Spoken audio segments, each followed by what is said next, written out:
Ons gesels vandag oor smart money moves, of mens kan dit seker vertaal as wees slim met jou geld, maar daar is nie iemand beter om te vra nie as Willem. Willem, jy praat oor 'n 10-punt plan vir jong mense. Wat is hierdie plan? Ja, baie interessant. Ek dink ons gaan die skyfie gaan ons opsit een of ander tyd gedurende ons praatjie.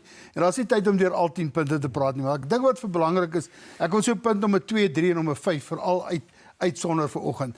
En punt nommer 2 wat 'n ou sê is, luister vir my skuld. Ons natuurlik hierdie week goeie nuus gekry, rentekoerse het nie opgegaan nie. En dit het 'n swaar las geword. Ons het ook hierdie week gesien dat statistieke in Suid-Afrika uitgekom het dat die gemiddelde salaristrekker, die ou wat salaris kry, spandeer tot 40% van sy salaris om skuld af te betaal. En skuld gaan gepaard met hoë rente. So hierdie is 10 punte wat ons glo jong mense, jong entrepreneurs, as jy nou net getroud begin werk, wat ou kan lekker saam met 'n finansiële adviseur deurwerk om vir jou 'n soort van 'n padkaart te gee waartoe moet 'n ou gaan. Punt nommer 3 gaan natuurlik daaroor. Luister, begin vroeg te spaar. Dit word almal sê dit vir ons. Jy het dit baie genoem al in jou program ook. Weet as jy begin vroeg spaar, kry jy daai 8ste wonder saamgestelde rente en jou geld begin vir jou werk. Jy werk nie vir jou geld nie, maar jou geld wil begin vir jou werk. So dis 'n baie belangrike punt. En natuurlik punt nommer 5 gaan daaroor, hoorie, as 'n ou beplanning doen en jy begin begrotings uitwerk.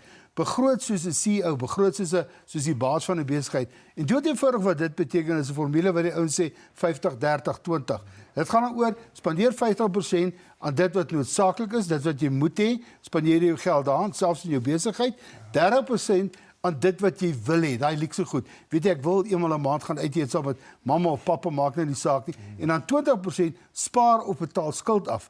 Maar meer belangrik, spaar in daai 20%. En ek dink die laaste punt is nog vinnig 'n minuut of 2 kan hê om daar te gesels, is kyk na jouself, beskerm jouself. En ons het baie daaroor gepraat. Jy's 'n geldprinting masjien. Elke dag as jy opstaan, het jy bloed in jou are, het 'n verstand en jy kan gaan werk om 'n inkomste te verdien. En as jy daai vermoë verloor, is daar 'n ander masjien wat jy kan aansit om daai geld te kan druk op 'n einde van die dag. So 10 punte, en jy kan dit doen saam met 'n lekker finansiële adviseur. En daai is sommer kom kry daar by Efficient Wealth.